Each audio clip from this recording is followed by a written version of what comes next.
good afternoon, and welcome. The Transportation Committee reviews items of interest regarding all modes of transportation in the city of Oshkosh, including motor, transit, and bike and pedestrian. We are an advisory committee, and our favorable recommendation today will go before the Oshkosh Common Council as needed. The council can accept or reject any recommendation of the committee, from this committee. If you don't agree with our decision, you can discuss the item with a council member. If the committee does not recommend an item, a common council member may sponsor a new ordinance regarding that item. All ordinance items require 2 readings before the common council. The first reading would take place Tuesday, February 27th at 6 p.m. And you would be allowed to comment on that item at the time, though the council would take no action. On Tuesday, March 12th at 6 p.m., the item will be on a second reading, at which time the council would take action. You again will be allowed to speak. For this afternoon's meeting, I'll read the agenda item, in which time, if you'd like to speak, obviously we're not going to have any of that today, step in and give you your name and address. I do ask keep your comments short and pertinent to the agenda item. The committee has 2 alternate members who are allowed to participate in discussion but not make motions or be included in roll call votes on the agenda items, with the exception of the initial roll call and minutes approval. Since we really don't have anybody to make public comments today, I will skip that section of our beginning. So with that, I think we can roll call and do a roll call on who's here. Okay. Armstrong? Hey. Erickson? Here. Merritt? Here. Hartman? Here. Lynch? Here. Martin? Here. All right. Minutes from our December 9th meeting, I believe it was. Do I have a motion to approve those minutes? January 9 meeting. January 9th, I'm sorry. It's okay. Sorry, January 9th. I'll move to approve. Okay, Second. okay. All I moves, Sean seconds. Any discussion of those? All right, call the roll, please. Armstrong? Aye. Erickson? Aye. Merritt? Aye. Hartman? Aye. Lynch? Aye. And Martin? Aye. Okay. We really don't have any old business, I believe. So with that, new business, and Jim, I will turn this over to you and Sure. Yeah, you probably want to sit over there. So the majority of our meeting today is going to be the presentation of draft recommendations for the Transit Development Plan.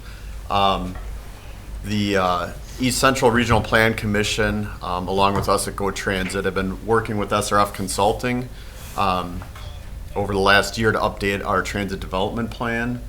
Just for background, a transit development plan, that's pretty much our strategic plan for Go Transit. We do it approximately every 5 years, and it looks at things like routes, interlines, fares, short and long-term priorities and plans. So we've been working with SRF and East Central and a stakeholder group on this study, like I said, since last year. Today, SRF is going to present the draft recommendations. So if you have any feedback from the committee, they'll take that into account, and then they'll be developing the final recommendations, which will come back to you at the March meeting, and then ultimately be given to council for a recommended adoption, hopefully. So with that, it looks like, so we have Matt and Jacob from SRF who will be doing the majority of the presentation, and then we also have, looks like Casey and Chris from our East Central Regional Plan Commission on it as well, who've been working with us on this plan. So with that, I'll turn it over to Matt, and he has a presentation for you. Sure, thanks Jim. So I'll go ahead and share screen here so we can all see. Please let me know if you can see it. Yep. All right, great. Well, thanks for the introduction, Jim. Again, members of the committee, it's our pleasure to be here with you this afternoon to talk through the draft recommendations of the Go Transit Transit Development Plan. We've been working on these in close partnership with East Central and with Go Transit, working with a steering committee of local organizations and officials and residents, as well as Go Transit drivers, as well as engaging riders on their experiences with this system. You know, in our presentation today, we'll walk through a status update on where we are in the process. We'll walk through those draft near-term and long-term changes, And then we'll walk through the next steps to take this study to completion and ultimately implementation.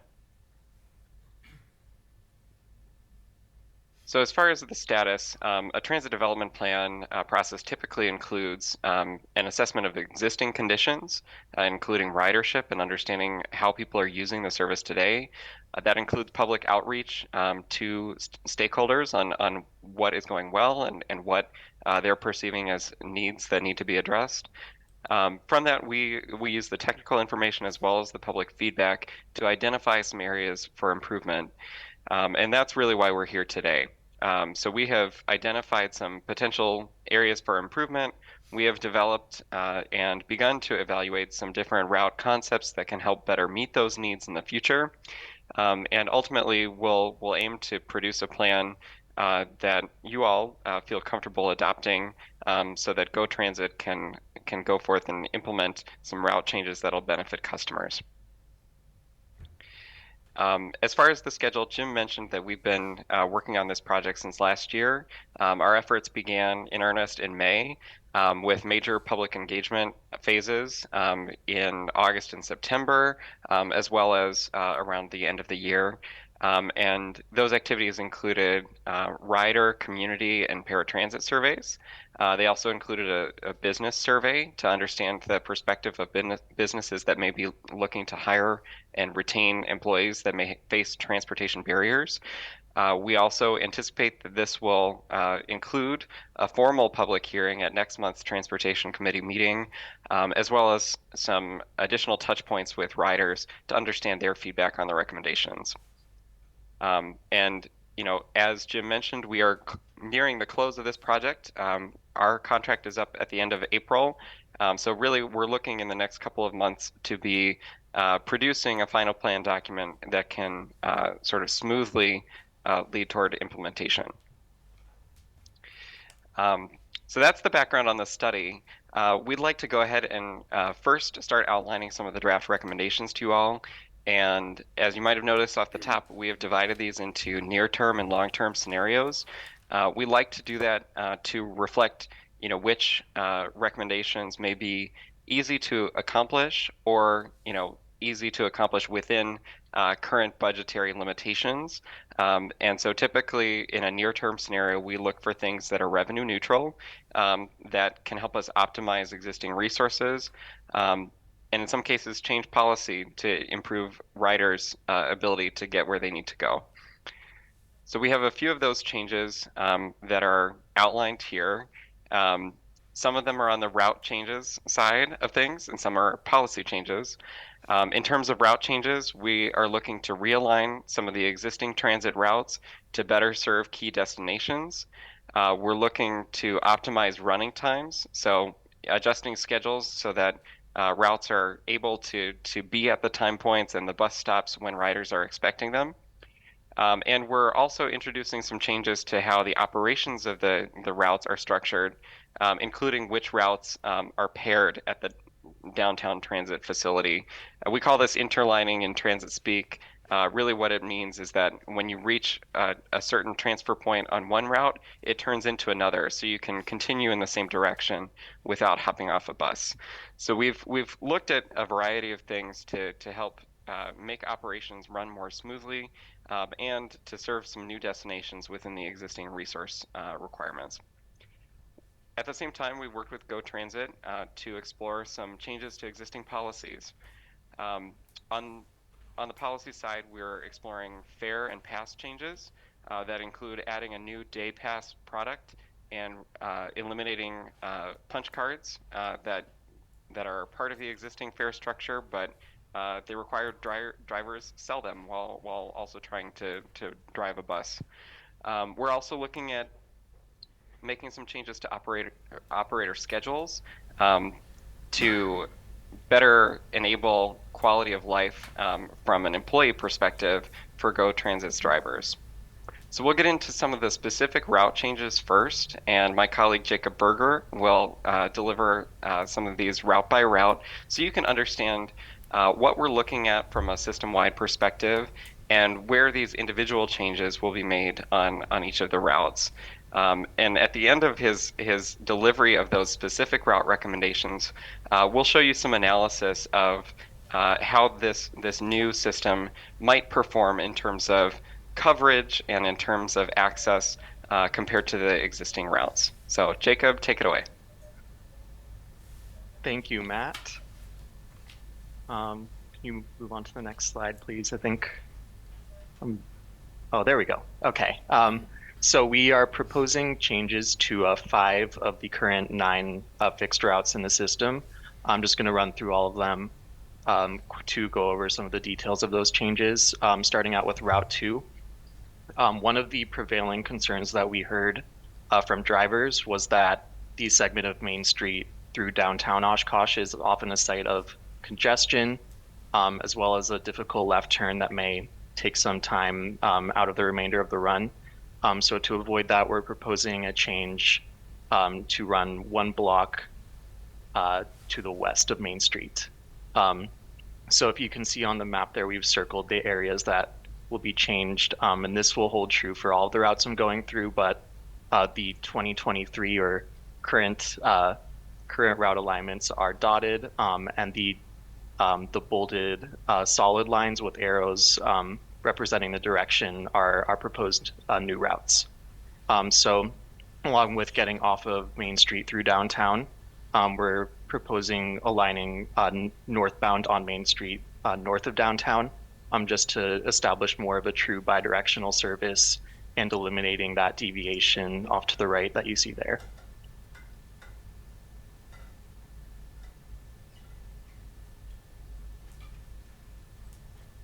All right, and on to Route 3. So this route has shown some performance issues recently as far as low ridership, with some opportunity to increase the number of destinations along the route. So as part of that, we're proposing sort of tightening up the loop and orienting it to be more of a north-south connection rather than east-west. In addition to that, we're including a new destination on the south side of the river. That will be a micro hospital that is a proposed development that should be coming along shortly. So that will also be covered by the new Route 3. Another part of this is we're proposing interlining it with routes 5 and 7. And Route 5 travels out to the west side. And then Route 7 will, it essentially operates on the frontage roads of Interstate 41. So sort of establishing a large L shape that can get people from downtown out to the west side and all the retail destinations on that side. The Route 4, we found that there actually was some availability in the schedule to add on some more service. So you can see up on the north end there, we're proposing adding service to that industrial park area with the goal of providing more trips to employment. So you can see there's no dotted or dashed line on this map. That is because we're not actually proposing eliminating any service other than where you see that 1 on the map. We're proposing bringing the north transfer point 1 block to the west of where it currently is and eliminating just that 1 little section there. Now the Route 5, a little bit more of a significant change here. Rather than traveling bidirectionally on High Avenue and on Algoma, we're proposing bringing the whole thing to the south and to the west of the Fox River. And that will hopefully allow us to add some more destinations here while also addressing some scheduling constraint issues. Part of this decision as well comes from the repositioning of the Route 3. So you can see that easternmost portion of the route just to the west of the river originally was served by Route 3, and we're proposing maintaining that service, but just having it be served by the Route 7 now. As part of this as well, we are proposing moving the west transfer point from the west side of Interstate 41 to the east side. And lastly, here we have the Route 7 with that new west transfer point shown, marked 5 there. So we have added one major destination along this route, which is the DMV off of Omro Road. That is something that we found an opportunity for, and that has been discussed as part of this process as a desired destination to add. So we found that the Route 7 would make the most sense to serve that. Just walking through some of the system-wide outcomes of these proposed changes, we did some demographic analysis to see which groups of people will be within a quarter mile of the proposed system compared to the way it is currently. And we found that across the board, we're maintaining the existing coverage of communities that are considered to be transit dependent. So that would be zero-car households, the low-income population, and the BIPOC population. One of the other big things I wanted to point out here is that despite all of the realignments and shuffling of routes, we are maintaining 100% of the current system ridership within a quarter mile of a proposed route. So not actually losing out on anyone who may currently use the system. And lastly here, one of the metrics we use to track essentially transit propensity is the notion of a transit supportive area. And what that means is essentially that a census block group either has at least 4 individuals residing on a given acre or at least 5 jobs on that acre. So it's just a density measurement that sort of establishes where transit might be viable. The orange represents transit supportive areas that do meet those density thresholds but are not currently served.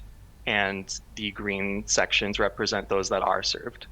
So you can see on the left, we've circled that industrial park on the north side of town where we are meeting that employment density threshold but don't currently have service.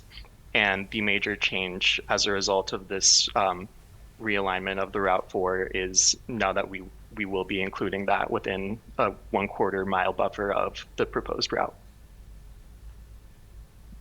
Thanks, Jacob. So what you can see, through these different route changes is that we are making changes to the way that routes are structured. We're shifting, in some cases, the alignments of one route to another, and we're refining where the transfer points are located so that riders can efficiently get where they need to go.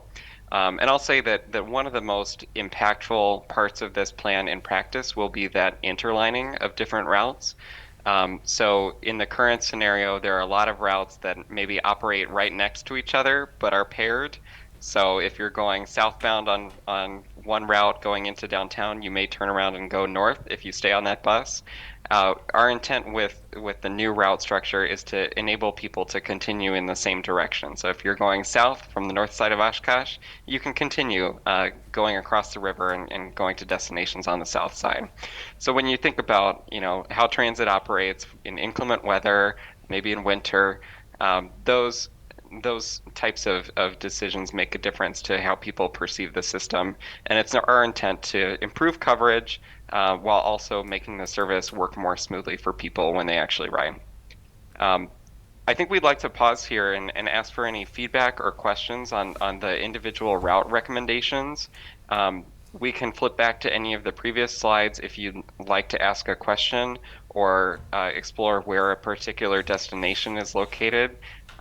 We know that these maps are probably displayed at a scale that may be challenging to see, so if we need to help explain any of the details of these to you, we certainly can. It appeared to me that the route going through campus is being eliminated. Is that correct?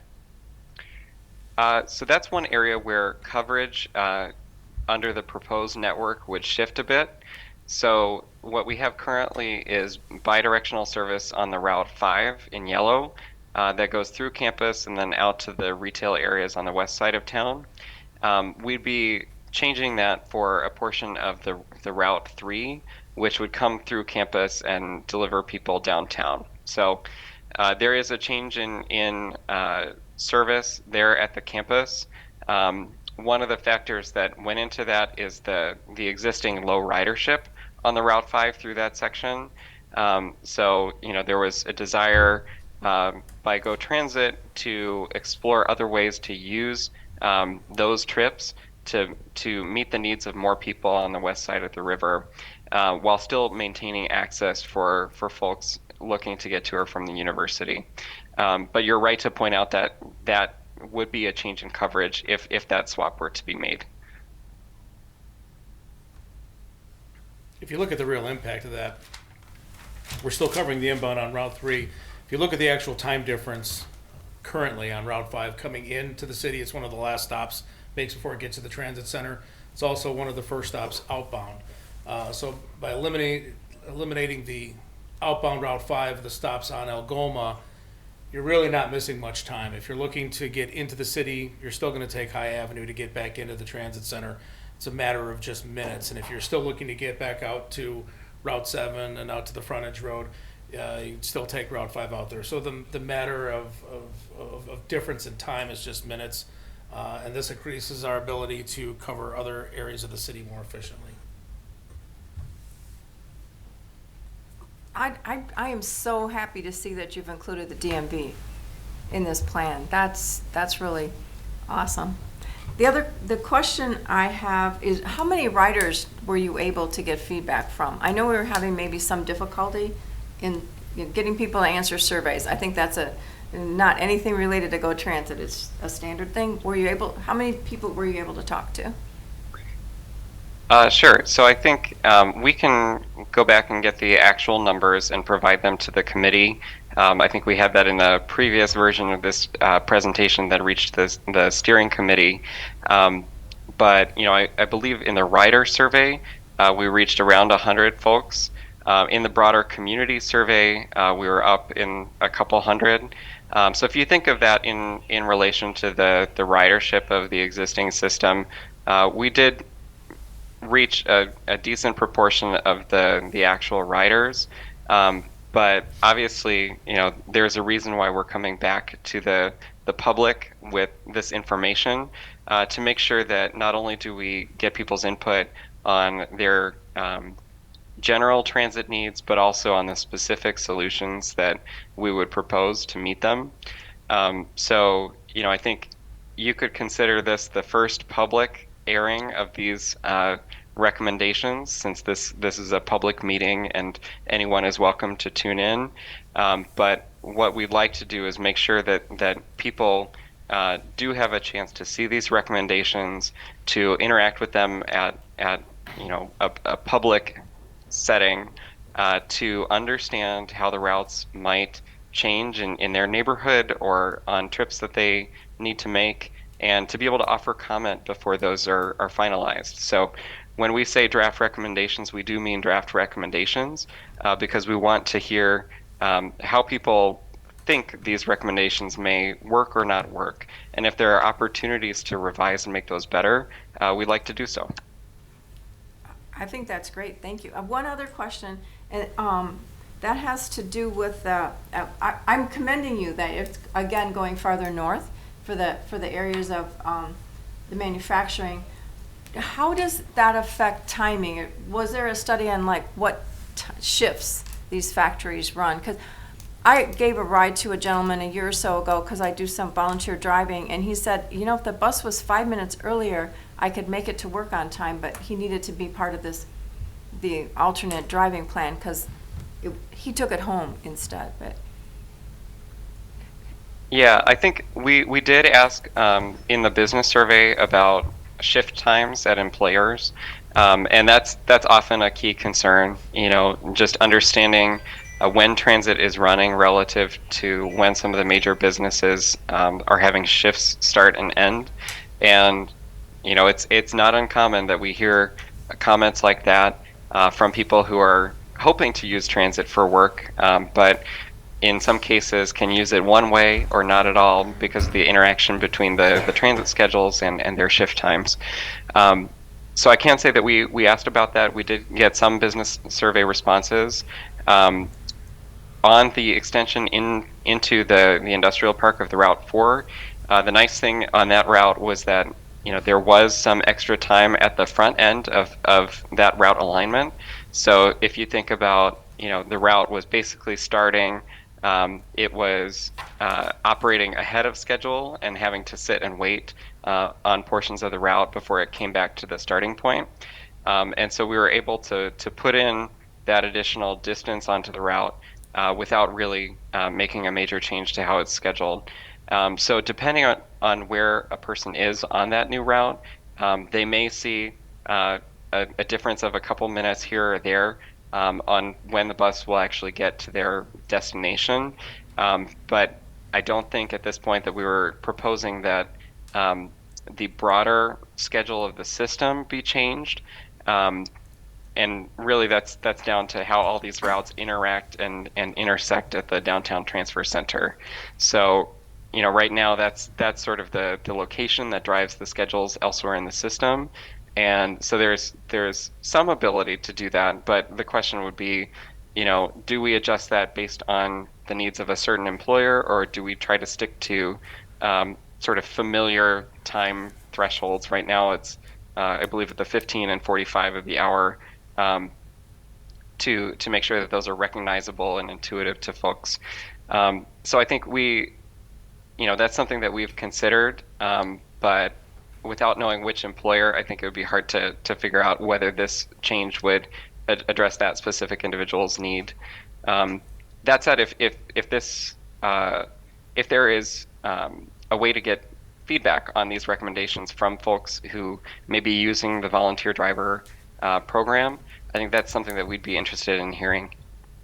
Well, actually, my proposal would be that the manufacturers work with the transit system or allow their employees that with this addition, it's an opportunity for them if they need workers. It's really, the transit has made an advancement, so hopefully they would also recognize that and make some allowances themselves. So thank you.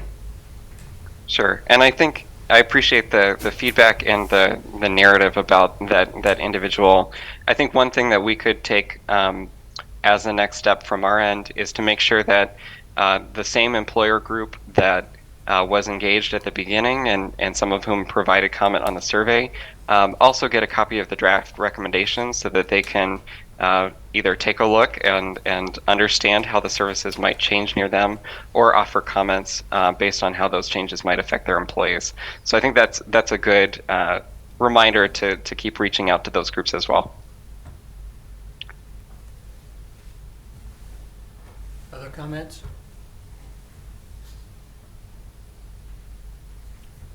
Right, you can go to your next section. All right. So the next section that we had here in the near term, which reflects changes that could be made in the next 1 to 2 years, includes a section on fare policy. And here's where we had a number of different changes that are being considered for a number of different reasons.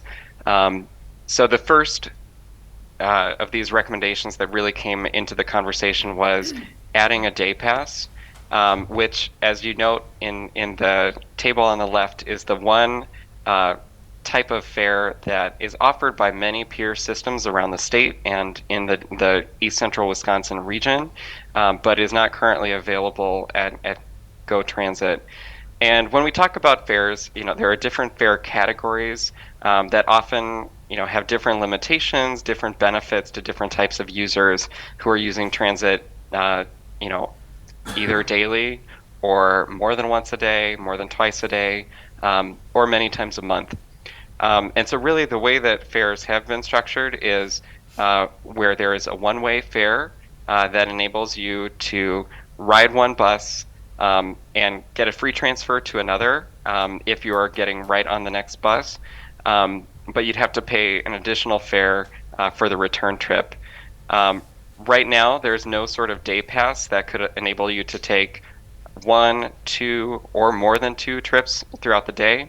That's something that both Valley Transit in Appleton and Fond du Lac Area Transit down in Fond du Lac, as well as others around the state like Green Bay Metro, have added into their fare structures to make it attractive for folks to not just go to and from, say, work or one shopping trip, but to make as many trips as they might need on transit with one single fare.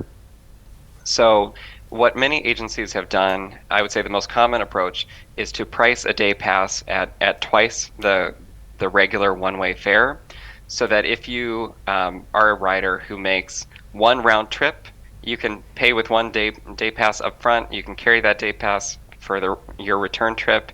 And if you need to make a third trip later in the day for another purpose, like going to pick up a child after daycare or to go get groceries, then you can make that additional trip via transit for no additional cost. So really what we see this as doing is making the service more attractive for more types of purposes for the people who use transit the most. Also in that category are folks who use a monthly pass. So, in addition to the day pass, currently there is a monthly pass option, which is very attractively priced at $35 for GO Transit. That is well below the average of peer agencies around the state. More commonly, the fare at agencies equivalent to Oshkosh is around $50 for a monthly pass. And you see that in Fond du Lac, it's $40. In Appleton, it's currently $60. So the reason those prices matter is that they determine, at what point or what level of transit usage it makes sense to buy the monthly pass.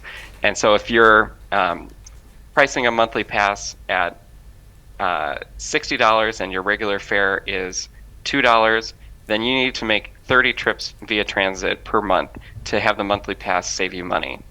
What we've seen some systems doing is trying to keep the monthly pass low, and we see that Oshkosh has done this in the past. And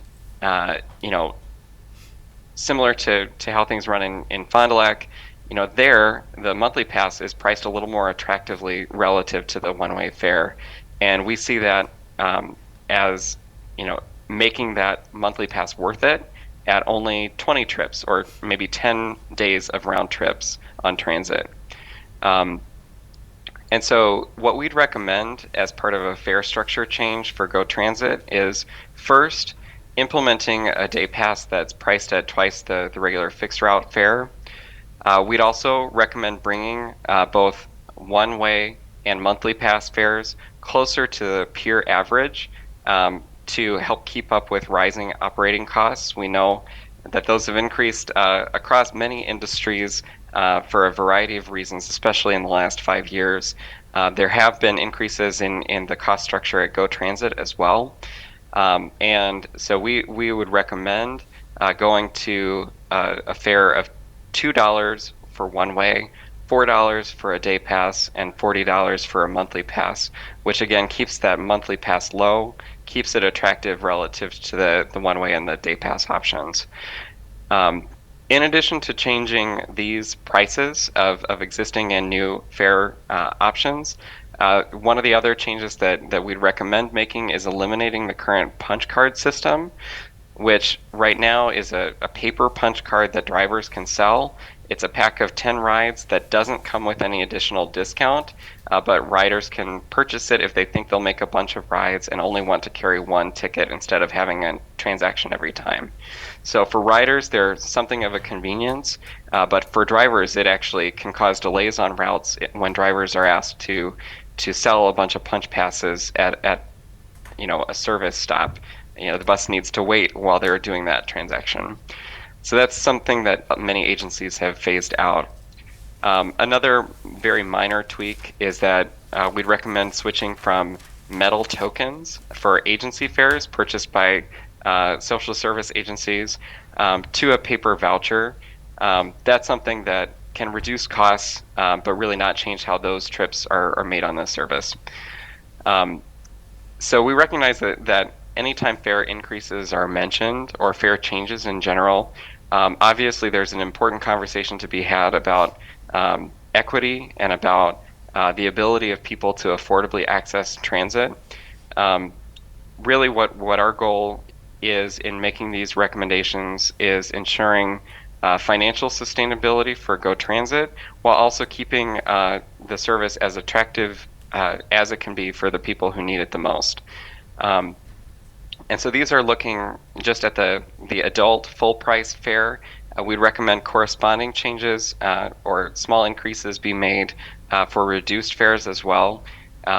But those, again, we'd be looking to do in line with peer agencies. Any questions on the fare comparison to peer agencies or any of the proposed changes? What effect does that fare increase have on like the senior citizens? Well, is it going to be comparable, like half price for the senior? Or are you going to retain that option? Sure. So typically, as agencies change their regular fixed route fares, they'll also do corresponding changes for the reduced fare options. So where fare prices for reduced fares, whether that's for folks with a disability or people who fall into an older age category, typically those are half the regular route fare. And currently at Go Transit, they're 75 cents. If we were to make a corresponding change for those users, the price would go from 75 cents to $1. And so, that is, from a percentage basis, these fare increases would be 33%. But, from a convenience standpoint, we recommend not doing say a 75 cent price for the fixed route fare, because that's difficult to divide into a reduced fare and use a reasonable combination of change. And for the full price fare, you, instead of going to $1.75, you get to $2, which gives you the ability to pay with paper and exact change pretty easily. Does that help address your question of how those changes would work? Yeah, I assumed it would be prorated similar to what the old fare was. Sure, exactly. Prorating is the right term. I have another question about the day pass. How are you going to implement that and get that out to people? I mean, is it going to be on the phone? I mean, you're not going to issue individual day passes every day somewhere, right? Sure. So there are a variety of ways to do that. Probably the simplest way is to make that available in the Token Transit mobile app, which Go Transit uses to enable mobile fare payment. But that's not to say that would be the only option. What we've discussed with Go Transit is using the existing system that currently issues paper transfers. There could be an option to print a day pass instead. And so Steve or Jim, I don't know if you want to speak to that and how things would work with the on-bus transactions, but that would be the recommendation. And we get that, yes, that would be an individual transaction for folks, at least the first time they're paying the fare, but then later in the day, we'd expect that they'd just be able to show a pass. Yeah, we haven't worked out the exact details of that yet, but that's something we will work on, obviously. Currently, as Matt mentioned, we use a Token Transit, which is our mobile fare. However, we are looking at a couple different options for other mobile fare vendors. One of them, which would be able to issue reloadable cards, which could be scanned. We'd have to get scanners on the buses, which we're very interested in. They have that system in Waukesha, Milwaukee, Racine. I think West Bend was looking at it. So we're hopeful that, by the time these changes would get made, which as pending the public input and the feedback and the final recommendations, we're hoping that maybe some of these changes would get implemented. We're thinking maybe August 1st, so it gives us a little bit of time to work out the details yet. Yeah, and so what I'll note from our side is, as part of the transit development plan, we are making recommendations on fare structure changes, recognizing that Go Transit has other processes and contracting arrangements for actually implementing the fares. And so, if, as Jim alluded to, there's a process in place or a potential new contract with a different fare vendor that could enable people to pay using a card or different mobile app options, that would obviously be a piece of the puzzle to actually delivering this. Does that help answer the question about implementation? Somewhat. I mean, it still might be an interruption for the driver, though, right? Like a punch card would be if somebody needs to buy their day pass. I mean, that's what you gotta work out, right? Sure, and I think we would just need to be clear on the exact number of steps that are required, and it could be as simple as someone puts the correct fare into the fare box, and the driver hits a key and prints out a small sheet of paper. So yes, that's an individual transaction, but we're anticipating that it would likely be less of a back and forth than the current punch card prices. So yeah, you know, there is the operational component of it, and I think the reason that, you know, as part of this, we would recommend that there be some sort of physical fare media option, whether that's paper or whether that gets issued in the form of an electronic card, is that, as we all know, not everybody carries a smartphone or has the ability to pay via an app. And so, you know, as we are considering that potential method of delivering, we want to make sure that there's an option for folks who, for whatever reason, whether it's comfort or familiarity or lack of, you know, mobile-friendly banking facilities, you know, people who prefer to pay using cash or physical media. Thank you. Any other questions? Okay. What's up next? All right. Well, I'm glad you asked. So in addition to, in the near term, taking a look at fares and how those might be brought in line with peer averages, we're also looking at ways to make the service work better for riders. And in terms of driver scheduling, the way things work is that drivers can pick, you know, every several months from an assortment of different runs that are grouped into 40-hour schedules throughout the week. So, you know, where you may assume that every driver comes in and reports for 8 full hours on a shift, then goes home and is replaced by another driver who does the same thing. In practice, it's a little more complex than that. And, you know, what the existing situation is that a driver may come in for 8 hours one day and drive for 7 of those 8 hours and have to do some pre-trip tasks and some post-trip tasks back at the garage. And then they may work a 4-hour shift the next day, a 12-hour the next day, and then another 8 to get to their 40. And so when it comes to people's availability, the current arrangement can lead to some unpredictability about, okay, well, you know, how am I, you know, scheduling my work and my family demands, other commitments, perhaps a second job, around these schedules, which may change every couple of months. So we know that across the transit industry, there's often a desire among drivers to enable some more of that predictability, at least for some drivers. Others may like the variety. And so what we can say is that we are, as part of this process, working with Go Transit to come up with an alternative driver scheduling scenario that could be implemented without, you know, changing the number of resources that are required, the numbers of drivers that are required. But we're reviewing the existing scheduling system to understand whether there's an opportunity to enable more drivers to work a more consistent work week. And so you'll see on the right, there's one of the spreadsheets that goes into this is, you know, understanding which vehicle is on which route at which time. And so as we're looking at changing the interlining of the different routes, we'll have to understand how those changes affect individual vehicle blocks and also the driver shifts that make up the work week.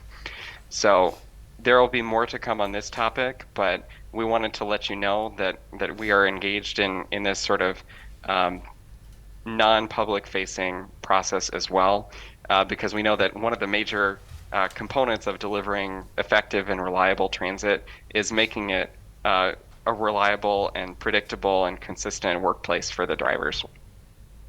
Jim, I don't know if you wanted to elaborate at all on what you've heard from drivers and why we're exploring this. No, I think that's good. Like you said, this will kind of happen as we work through, whatever schedule changes that we have. But yeah, it's just more FYI for the group. I think. You have a mechanism for drivers to participate in this, or Yes. provide Yep. their input and Yep. give ideas? Yeah, drivers have been involved. There's actually, 3 that are part of the stakeholder group. And then we also had, throughout this process, we've had meetings with groups of drivers. Steve and their supervisor's been meeting with them regularly throughout this whole process. Well, Yeah. knowing you And two, I I'll- assumed that was the case, but I wanted to make sure Oh, that yeah. that was clear. Yep, definitely. Yes. And I thank you, Jim and Steve, for doing that internal outreach. We did meet with drivers on our first visit as a consulting team to Go Transit to really get an understanding of how people are perceiving their jobs and where they see opportunities to improve things. And I'll note that several of the route ideas that we're exploring as part of this transit development plan did come from drivers. And so we really appreciate the opportunity to connect with drivers early in the process, because we know that they're some of the best eyes on the street for what's going on with transit, and often see where riders are needing to walk too far to the destination they're actually trying to get to, and they see what's not being used by riders, what's not useful. And so many of the route structure concepts that we're delivering today really do result from that engagement with drivers, which in our experience leads to better plans and better implementation. So I think in the time that we have remaining, we'll go ahead and go through some of the long-term recommendations, which as part of this plan really reflect potential opportunities that could be considered within the 3 to 5 year time frame, and often may need additional resources for implementation. But we'd like to include a long-term scenario so that in the event that there are opportunities to allocate additional funds or to pursue grant funding that can help expand the ability of transit to meet more needs, that there is a plan in place that can be used to guide those investments. So as part of this long-range scenario, we've outlined 2 major options. The first option is by doing more fixed route service to meet more customer needs.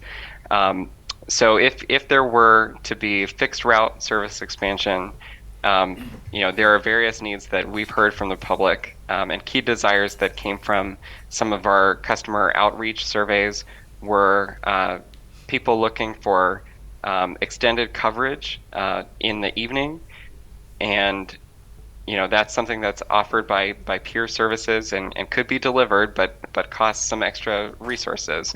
So we looked at, if you look at the middle, considering adding evening service on all of Go Transit's routes, would add 4 hours a day per bus, and it would add about 9,000 revenue hours per year. And really, the reason those numbers matter is that's how costs are typically allocated at Go Transit. So, when you add a revenue hour, that also means hours for maintenance. That also means hours, that are needed to take care of the buses, fuel them, and so forth. It means more oil changes, all of that sort of stuff. So when that rolls up into costs, those annual costs do increase mostly proportionally with the number of hours operated. It's also operator salary time as well. Another desire that we have heard at various points from customers is for added frequency. So we know that Go Transit has prided itself on maintaining 30-minute service for all of its routes all day long. And that's something that's relatively unique among transit agencies of this size across Wisconsin. In order to increase that frequency, as some customers have asked for, it would take even more resources than than extending the span of service, really because you'd be moving from 30-minute service to service every 15 minutes. So if you were to do that on up to 4 routes, maybe the most productive services, it could cost upwards of 12,000 revenue hours per year, which again really does increase the agency's overall costs. Finally, there has been some desire among various riders and stakeholder groups for additional coverage. So if you were to use a fixed route bus to expand coverage to maybe some employers who are not served today by existing routes, and do that specifically at their shift times, it could cost additional resources in terms of vehicles to get buses out there when the shifts require them.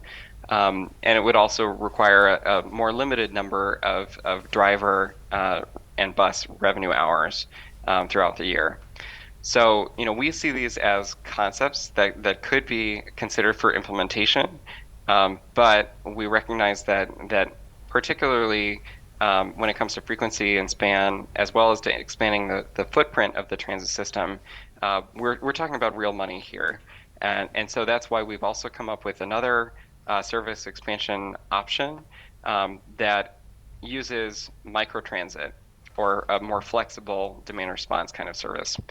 So if you're not familiar with microtransit, it's the transit industry term for demand response transportation that is similar to what people might be familiar with in terms of Lyft or Uber or other app-based services.